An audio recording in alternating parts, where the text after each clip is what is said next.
Finnur, til hamingju með þetta sannkallaða liðsigur hjá ykkar mönnum í kvöld. Já, bara eins og undanfallin leikir hafa verið hjá okkur. Til hamingju með það, sigurinn í deildinni og þetta lítur að vera góð tilfinning að vera leiðinni beint upp aftur.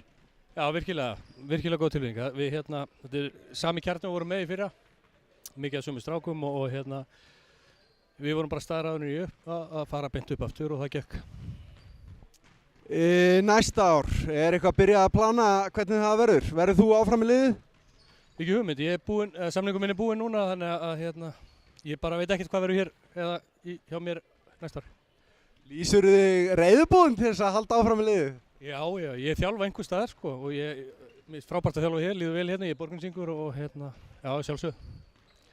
Þessi kjarni sem þið eru með núna, mikið ungum, flottum leikmönnum í svona takt við svona gamla jaxla eins og Flake sem hefur búin að vera frábæra þessu tímabili.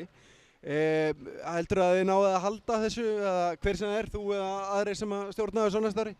Já, ég vona það bara svo sannarlega. Flake náttúrulega búin að vera alveg algjört akkeri í þessu hjá okkur og binda saman varnarleik, eða segja varnarleik, við höfum fengið mikið að stigum á okkur og reynda að átskora andstæðingarna en hann er algjörlega bundið saman vörnum og búin að vera alveg geggjaður og þessi strákar eiga bara fullt kredit inni fyrir flotta framistöðu í vetur. Þau er búin að standa sjálfur sjúklega vel og ég er hrikalega stoltur af þeim.